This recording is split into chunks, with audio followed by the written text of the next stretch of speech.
devastating news, I would say, but I don't think it was unexpected given the time period of the season. Caitlin Clark announced on her social media that she will miss the rest of the season. She captioned it in short, in part, "I had hoped to share a better update, but I will not be returning to play this season. I spent hours in the gym every day with a singular goal of getting back out there. Disappointed isn't a big enough word to describe how I am feeling." She was limited to 13 games this season. Candace Parker just detonated a truth bomb the WNBA never wanted dropped, and it's sending shockwaves through the league. Caitlin Clark being shut down for the year isn't just a setback for Indiana.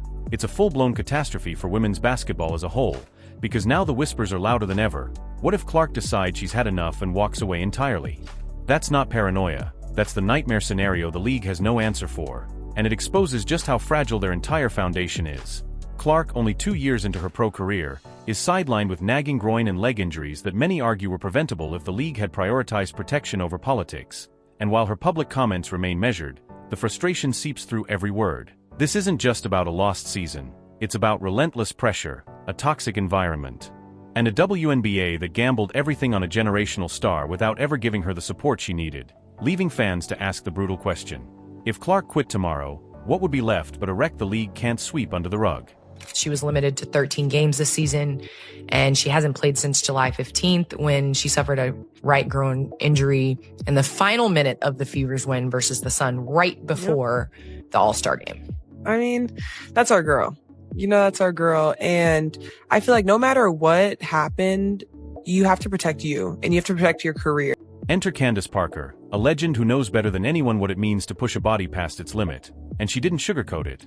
Parker flat out said Clark made the right call shutting it down, admitting that late in her own career she ignored warning signs, tried to grind through injuries, and paid the price. And her message to Clark was crystal clear: don't let the league bully you into risking your future. Don't make my mistake. Take care of your body first. A piece of wisdom delivered, with the authority of someone who's lived it. There's no reason to force anything, and I feel like her just kind of having that approach of doing what's best for her is all we can ask for, because we'd rather Caitlin sit out and then come back next season and we're ready to roll and we're ready to rock. And so we've just been supporting her and she's been supporting us. She's always there. We're getting to watch film and she's in there walking through saying, "Hey," and we're like, get out, go do what you need to do. But I mean, she's still the same. And I feel like our approach, because we've been missing her for so long, is just to come in and compete. And we have a good rhythm, I think, with everyone that's came in. And so just keeping that as our main focus. But here's the bigger issue. This isn't just about Clark's health. This is about the WNBA's entire future hanging by a thread, because every single metric that matters, attendance, TV ratings, jersey sales, skyrocketed because of her. And she didn't just elevate the Fever, she dragged the entire league into relevance. Yet now the WNBA's one golden ticket is sitting on the sidelines in street clothes while executives scramble to spin this disaster. And the obvious, terrifying question is this: what? If Clark says, "I'm done," what if she decides her career, her body, and her future mean more than wrecking herself for a league that refuses to blow the whistle when she's shoved across the court? Because the fallout would be nuclear. Since, let's be honest, fans didn't show up because they suddenly cared about the WNBA brand. They showed up because they cared about Clark. They bought tickets for her. They wore her jersey. They tuned in for her highlights. And if you take her away, the arenas are empty overnight. You're right back to half-full gyms and live streams nobody clicks. And don't forget, this was avoidable, because the league already rolled the dice by refusing to protect her, as every game turned into a brawl where defenders hip-checked her, elbowed her, shoved her in midair until it looked more like hockey than basketball, while the refs swallowed their whistles. Angelbert's office kept quiet, and everyone pretended it was just physical play. But now their golden goose, the one laying all those golden eggs, is out for the year. Bravo, WNBA, brilliant work. Steph White had said that they were hopeful that Clark would return by the end of the regular season, but Caitlin was unable to fully reincorporate back into practice. And, she had never missed a game in her collegiate career or first year in the WNBA. So this is definitely a blow, I'm sure, for the organization, but also for her. Fever went 8-5 when Clark played and 15-15 without her. You all did win the Commissioner's Cup for the first time in franchise history without her. So maybe that is also another precursor. But big picture from the outside looking in, I have been a player that has had a number of injuries. Parker sees it clearly. Playoff basketball isn't just tough, it's brutal, faster, harder, nastier, the worst possible time to push a star back from injury, And you don't bring a Ferrari into a demolition derby. But that's exactly what the WNBA wanted. Clark limping around just to squeeze a few more ratings points, which is desperation, not leadership. The reality is Clark knows she holds the real power. Because she doesn't need the WNBA. The WNBA needs her. And she could quit tomorrow and still have her pick of opportunities: broadcasting, endorsements, international ball, even starting her own brand. While the league, a charity case propped up for years by the NBA, finally had its biggest growth spurt because of her. One player barely into her sophomore season carrying them further than all of Angelbert's speeches combined. Which is why the quit the league talk feels so real, with fans already saying it out loud. If Clark's not playing, I'm not watching. A loyalty to her and not the league, meaning if she walks, they walk too, and that's what instant regret looks like.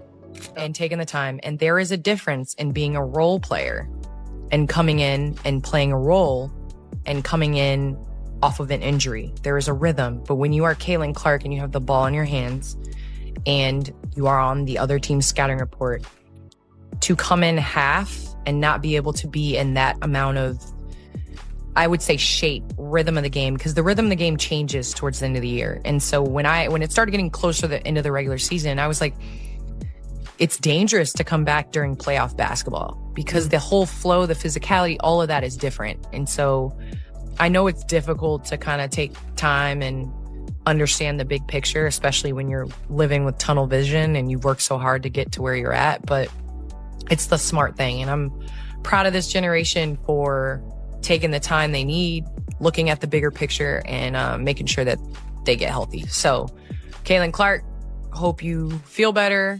You have a great off season and you come back. Candace Parker deserves credit for saying what needed to be said, because she wasn't just advising Caitlin Clark, she was indirectly telling the WNBA to respect its players, stop running them into the ground, and stop pushing them back too soon, reminding everyone that Clark isn't just a rotation piece but the player every scouting report circles in red.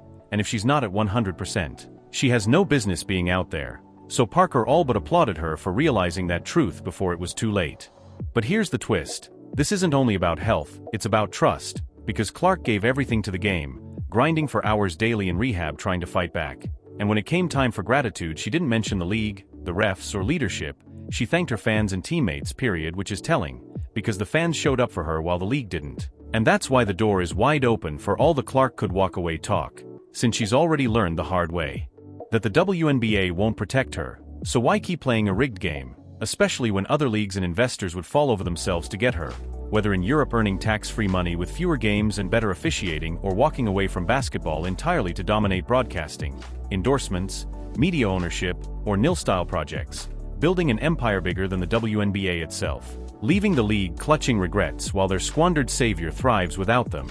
And the truth is, the Clark saga isn't happening in a vacuum, because the WNBA has been here before, with stars problems, complaints about salaries, travel, and facilities, always stuck in an almost there but not quite zone until Clark burst onto the scene and fans flooded in, only for her injury to shatter the illusion and reveal the same old issues staring back, which is why Parker's voice hits hardest, admitting she once pushed her body past the breaking point and paid dearly, now waving a red flag.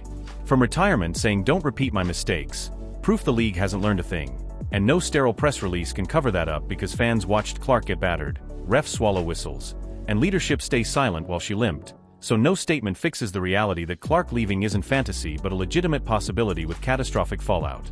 Record-breaking ticket sales gone, merch numbers vanished, highlight reels dried up, arenas back to ghost towns, furious sponsors, and a scrambling commissioner, because the WNBA has always leaned on stars, from Diana Taurasi to Parker to Maya Moore.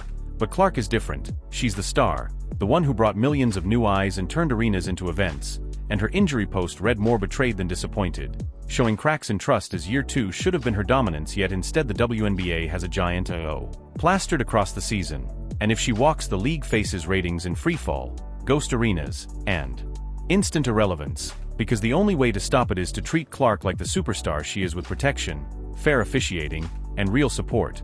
But history says the WNBA exploits stars rather than protects them, cashing in until their bodies give out. And Parker practically begged Clark to see the bigger picture, applauding her maturity for refusing to rush back while warning the league would happily grind her down. And Clark's decision to say no despite media, hype, sponsors, and playoff pressure proves she understands her value better than the league, which fans already see too, openly declaring if Clark's not playing, they're not watching. A nightmare truth echoing across social media and ticket sites. And this isn't some petty drama. This is the crown jewel benched while one of the all-time greats publicly says she was right, which makes it a crisis, because unlike Parker or Sue Bird, Clark isn't replaceable. She is the WNBA, and if she quits the league collapses, leaving. Angelbert and the leadership scrambling for excuses while history records their failure, because Caitlin Clark's injuries silenced the league but her quitting would end it, and Candace Parker just confirmed what fans already know. Clark was right to protect herself, and if the league doesn't wise up, one day she may walk away for good, turning instant regret into the WNBA's obituary.